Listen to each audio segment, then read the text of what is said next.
सलाम अलैकुम everyone, welcome back to my YouTube channel. Female SSC general zone 6 का paper जो कि आज इवनिंग में 7 जुलाई को कंडक्ट किया गया था। टोटल 5 जोन्स के टेस्ट हम लोग ऑलरेडी डिस्कस कर चुके हैं और ये लास्ट फीमेल बैच का एसएसटी जनरल का टेस्ट था। कल से एसएसटी जनरल मेल के टेस्ट स्टार्ट होने जा रहे हैं।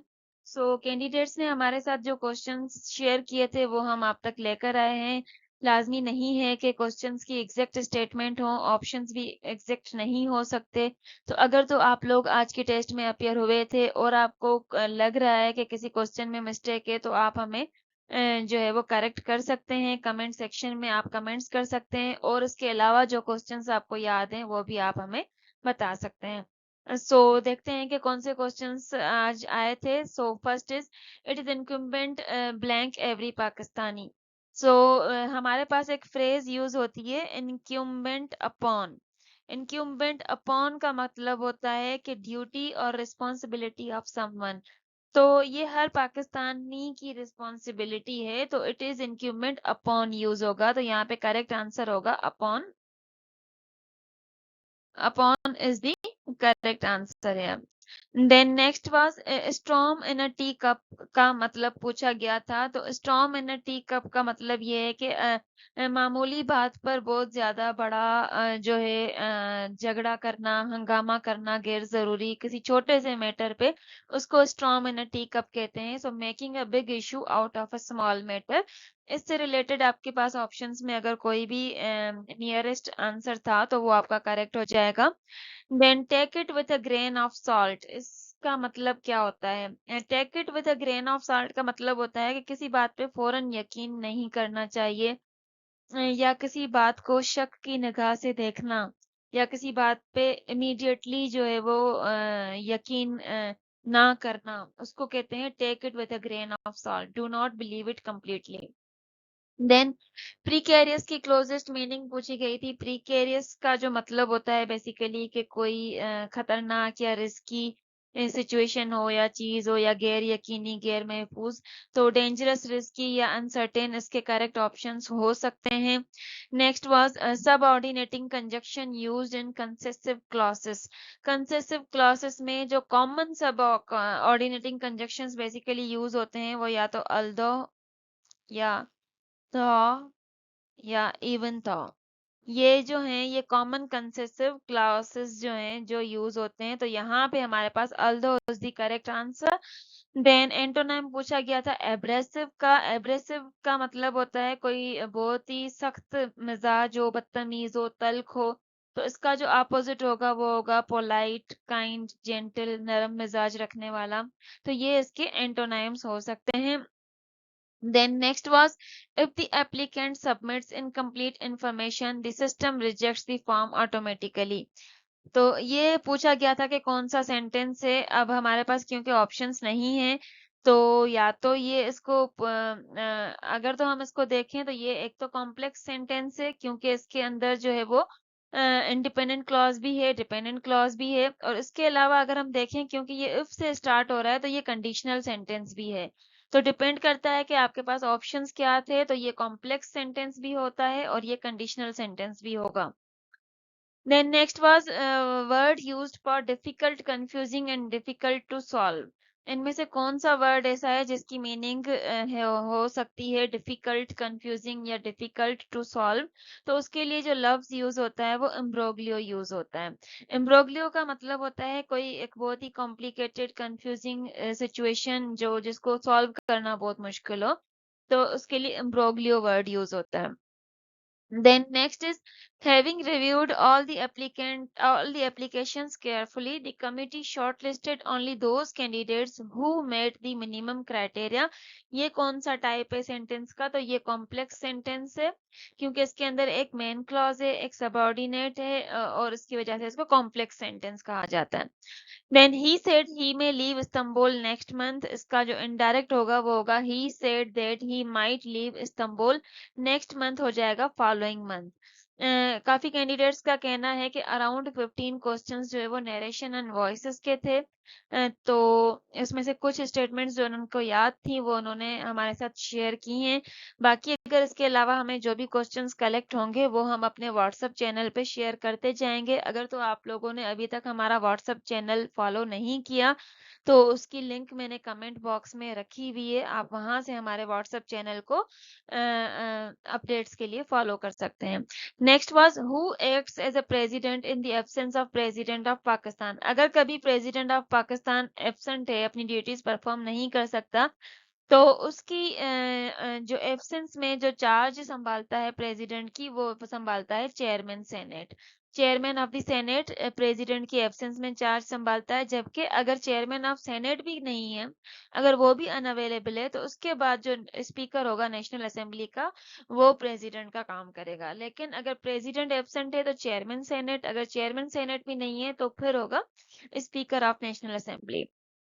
Then next was which of the following is endangered animal? Endangered animal इनमें से कौन सा है? तो endangered animal basically वो होते हैं जो अभी तक एग्जिस्ट तो करते हों, जिनकी स्पीशीज अभी तक एग्जिस्ट करती हों, लेकिन वो बिल्कुल जो है वो खत्म होने के टाइम पे हों।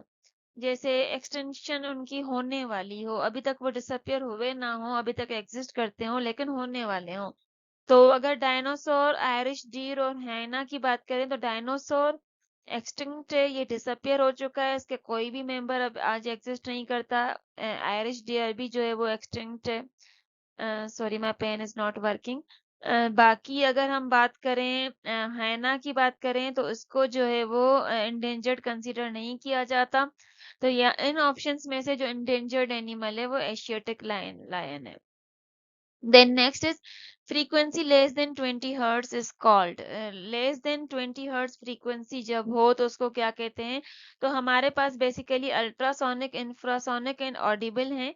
तो ये आपको पता होना चाहिए कि जब लेस देन 20 हर्ट्ज फ्रीक्वेंसी होती है तो उसको हम क्या कहते हैं? उसको हम कहते हैं इंफ्रासोनिक कहते हैं।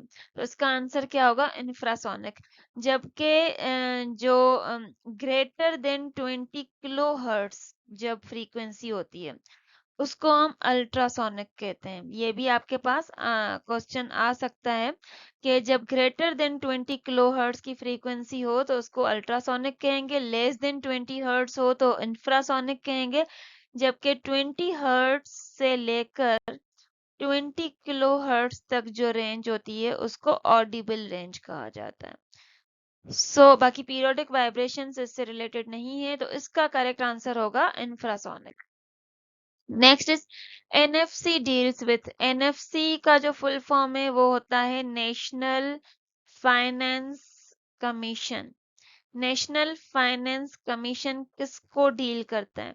National finance commission basically revenue distribution को डील करता है। इसका जो मेन काम होता है to recommend the distribution of financial resources. Federal government and provincial government के बीच में फाइनेंशियल रिसोर्सेज को डिस्ट्रीब्यूट करना, ये सारा एनएफसी डील करता है। Mohammad Ziaul Haq imposed martial law. Mohammad Ziaul Haq ने मार्शल लॉ जब इम्पोज की थी तो वो 5 जुलाई 1977 को की थी, और उस टाइम पे जुल्फकार अली भुट्टो की गवर्नमेंट को उन्होंने ओवरथ्रू कर दिया था, और जो ऑपरेशन था उस टाइम पे ऑपरेशन फेयर प्ले का नाम दिया गया था। Operation fair play. और ये कब हुआ था? ये 5 जुलाई 1977 को था। देन उर्दू के कुछ क्वेश्चंस हमें कलेक्ट हुए हैं। फिरदौसे बारी कैसा नॉवल है? फिरदौसे बारी जो है वो एक अलामती और तारीखी नॉवल माना जाता है, और इसके जो ऑथर थे वो अब्दुल अब्दुल हलीम शरार इसके ऑथर थे। देन नेक्स्ट वाज खुतूत नगारी में इनकलाब किसने बर्पा किया था? खुतूत उर्दू में खुतूत नगारी में इनकलाब जो बर्पा किया था बेसिकली वो मिर्जा गालिब ने किया था। देन खुतबा इलाहाबाद में इकबाल ने क्या तस्वुर पेश किया था? खुतबा इलाहाबाद में जो कि 1930 में हुआ था, उसमें जो है अल्लामा इकबाल ने बेसिकली मुसलमानों के लिए एक अलहदा रियासत का तस्वुर पेश किया था। यही बाद में फिर तस्वुर पाकिस्तान की बुनियाद भी बना था। तो अलहदा मुस्लिम रियासत अगर तो आपके पास ऑप्शन था तो ये करेक्ट होगा। देन हसन अस्करी किस तनकीद से वाबस्ता थे? हसन अस्करी जदीद तनकीद से वाबस्ता थे। Then practical actions of prophet peace be upon him are called. हज़रत मोहम्मद सल्लल्लाहु अलैहि वसल्लम के जो प्रैक्टिकल एक्शंस थे, उनको क्या कहा जाता है? उनको सुन्नत फ़ेलिया कहा जाता है। बाकी सुन्नत की बेसिकली 3 टाइप्स होती हैं। सुन्नत कौलिया होता है, सुन्नत फ़ेलिया होता है, सुन्नत तकरीरिया होता है। तो सुन्नत कौलिया जो होता है वो हुज़ूर पाक के जो भी सेइंग्स थी, इरशादात थे, उसको सुन्नत कौलिया कहते हैं। आपके पास ये क्वेश्चन भी आ सकता है। देन जो उनके अमल थे, जो उनके जो एक्शंस थे, उनको सुन्नत फ़ेलिया कहा जाता है। और अगर तो सहाबा के किसी अमल पर हुज़ूर पाक ने खामोश मंजूरी दी थी, तो उसको फिर सुन्नत तकरीरिया कहते हैं। तो प्रैक्टिकल एक्शंस हज़रत मोहम्मद सल्लल्लाहु अलैहि वसल्लम के उनको सुन्नत फ़ेलिया कहा जाता है। Then what is the meaning of नासिख in Quranic terminology? Quranic terminology में नासिख व मनसूख का जिक्र आता है। अब नासिख व मनसूख का मतलब ये है, बेसिकली नासिख का मतलब ये है कि कोई एक ऐसी आयत या हुक्म जिसके आने से पिछला जो हुक्म है वो कैंसिल हो जाए, तो उसको नासिख कहते हैं। और मनसूख किसको कहेंगे? कि किसी भी नए आयत या नए हुक्म के आने के बाद जो पुरानी आयत थी, जो कैंसिल हो गई, जो एब्रोगेट हो गई, उसको मनसूख कहते हैं। तो नासिख क्या है? अ लेटर रूलिंग, बाद में आने वाली रूलिंग, दैट रिप्लेसेस या एब्रोगेट्स एन अर्लियर रूलिंग। बाद में आने वाला हुक्म जो पहले वाले हुक्म को एब्रोगेट कर दे, उसको नासिख कहेंगे। और जो एब्रोगेट हो जाए, उसको मनसूख कहते हैं। Then if the arc length equals the radius, the angle is called. अगर तो किसी भी सर्कल में आर्क लेंथ रेडियस के बराबर हो जाए, उसको रेडियन कहते हैं, और वो मोस्टली 1 रेडियन होता है। जब भी रेडियस, क्योंकि हमारे पास जो फार्मूला होता है बेसिकली वो आर्क लेंथ को डिवाइड करते हैं हम रेडियस से, तो हमें फिर एंगल मिलती है।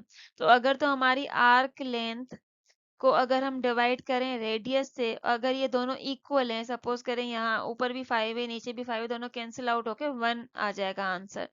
तो 1 रेडियन हो जाएगा इसका आंसर। देन परसेंटेज या कॉस्ट से रिलेटेड मैथमेटिक्स में कोई क्वेश्चन दिया गया था। अब एग्जैक्ट स्टेटमेंट हमारे पास नहीं है, तो हम नहीं कुछ भी कह सकते कि किस तरह का क्वेश्चन था। देन पेडागोजी का एक क्वेश्चन कलेक्ट हुआ है, कॉन्सेप्ट मैपिंग जो टीचिंग जो स्ट्रेटेजी है, वो क्या होती है बेसिकली? तो ये एक ऐसी टीचिंग स्ट्रेटेजी है जिसमें आइडियाज को और कॉन्सेप्ट्स को ऑर्गेनाइज करके, उनको उनकी विजुअल ग्राफिक्स बना के, उनके बीच में रिलेशनशिप्स कनेक्ट करके, शो करके जो है वो सिखाया जाता है।